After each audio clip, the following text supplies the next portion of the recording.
More gains for Ukraine on the battlefield. Kyiv says its troops have broken through Russia's defence line near the eastern city of Bakhmut. Angry protests in Derna as residents accuse the government of inaction after last week's flash flood that left thousands dead. At long last, after months of fierce fighting in Ukraine's east, President Zelensky's troops say they have broken through Russia's defence line near the war-ravaged city of Bakhmut. This just a day after Ukrainian soldiers raised their flag in the nearby settlement of Klishkiivka.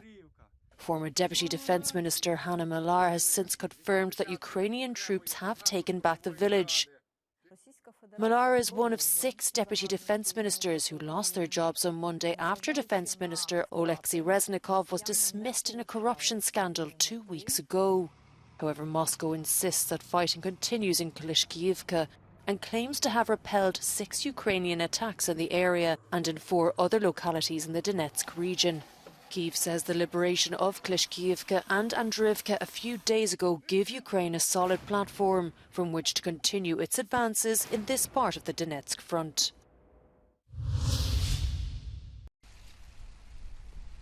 Ukraine is suing 3 EU member states at the World Trade Organization.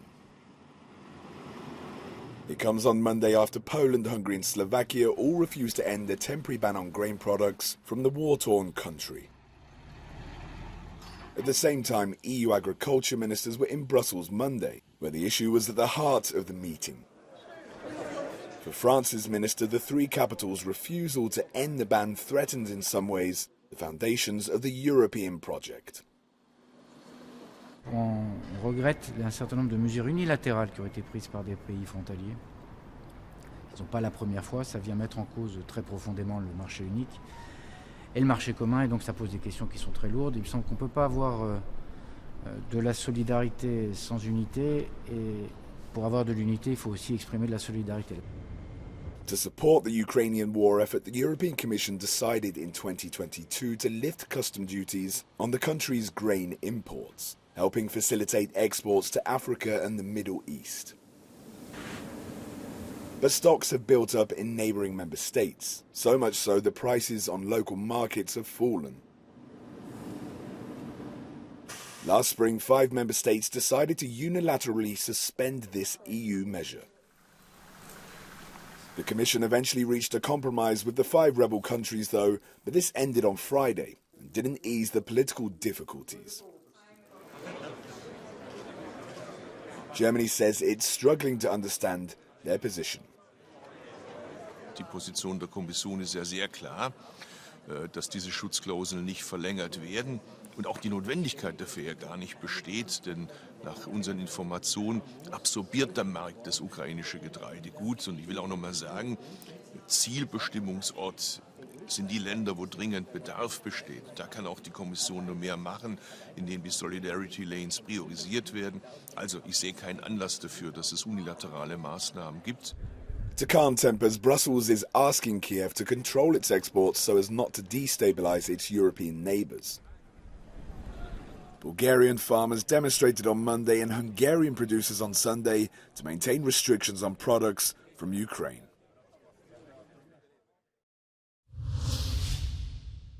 Despite the lack of diplomatic ties between Washington and Tehran, US President Joe Biden and Iran's Mohammad Raisi managed to finalize a controversial deal that saw 5 American prisoners fly out of Tehran on Monday in exchange for 5 Iranians held by the US. Washington also agreed to unfreeze nearly $6 billion in Iranian assets to be held in Qatar and used only for humanitarian goods.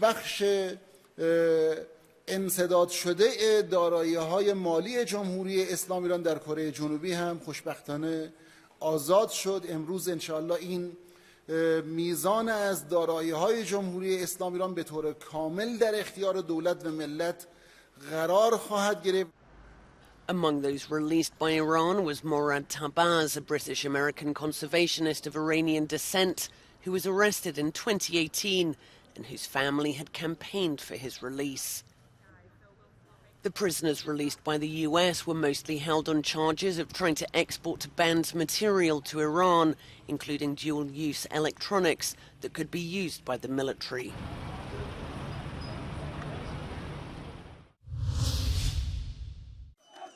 Angry protests in the Libyan city of Derna. 1 week after a huge flash flood shattered the area, residents accused Marshal Khalifa Haftar's government of inaction in the face of the catastrophe. They're calling for the unification of the country after years of conflict. الناس هذوما طبعا بكل للاسف الشديد ما فيش من سمع صوتهم الا الجهاز اللي هو الامني اللي هي القوات المسلحه كانت موجوده في الميدان. عرفت الشيء الاخر اللي هو مهم جدا في الموضوع هذا اللي هو مطالب الناس، ما فيش اذن صاغيه اللي هم النساسه اللي هم النواب.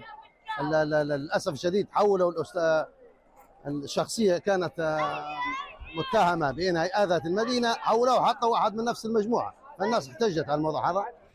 The tension erupted hours after the United Nations drastically revised down the cyclone's death toll to approximately 4,000. But the survivors now living amid the wreckage desperately need aid, as health officials warn that outbreaks of disease from contaminated water could bring a second devastating crisis. The 10-point plan presented by the European Commission to alleviate migratory pressure on the tiny Italian island of Lampedusa seems a mix of old purposes and new measures difficult to be put in place. During her short trip to the island, together with Italian Prime Minister Giorgia Meloni, Commission President Ursula von der Leyen promised that Lampedusa can count on the European Union. But it's not clear how much of the plan can actually be executed. One idea to expand naval missions in the Mediterranean is ambiguous, and it's also not clear if the Commission wants a search and rescue operation or rather a kind of naval blockade, as proposed in the past by Meloni. We will step up the border surveillance at sea and aero surveillance, including through Frontex, and explore options also of naval missions on this. And here discussions will continue in this regard. But the transfer of people out of Lampedusa to other EU member states using the voluntary solidarity mechanism appears complicated. The French Interior Minister already said that his country will not accept migrants from the island. Since June 2022, nearly 1,200 people have been relocated from Italy to other countries. Humanitarian organisations are also raising concerns over some other points of the plan, like the introduction of accelerated procedures for analysing asylum requests. Une procédure d'asile accélérée qui nous inquiète, puisque nous pensons qu'il peut mener à des risques de la violation de la Convention de Genève, mais aussi parce qu'on craint l'effet qu'il n'y a pas assez de temps, pas assez de situations qui devraient permettre aux demandeurs d'asile d'avoir le temps d'expliquer son histoire, que son histoire soit écoutée. The Commission could even face problems with the deal it made in July with Tunisia to financially assist the country in order to stop migratory flows. The European Council's legal service says it was signed without respecting the correct procedures, and member states could block the disbursement of funds.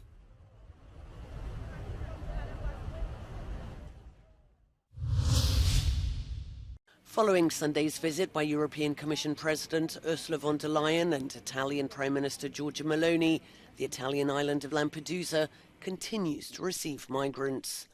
A boat carrying 33 people arrived early on Monday, and later 144 were rescued by security forces and brought to port.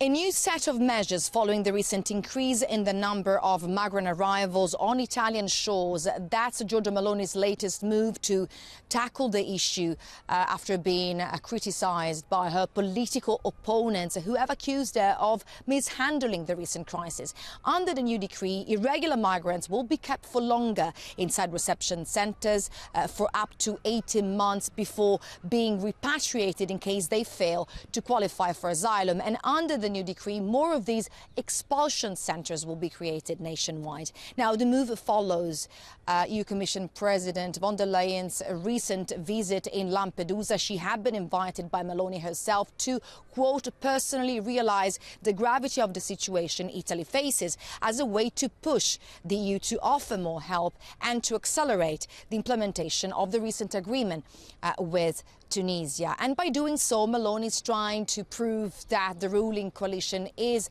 still united, despite recent rumours suggesting that there have been divisions within the government. Failing to curb migration, in fact, could undermine not only the stability of Meloni's party, given that this has been one of her main campaign promises, but also could undermine the stability of the government itself.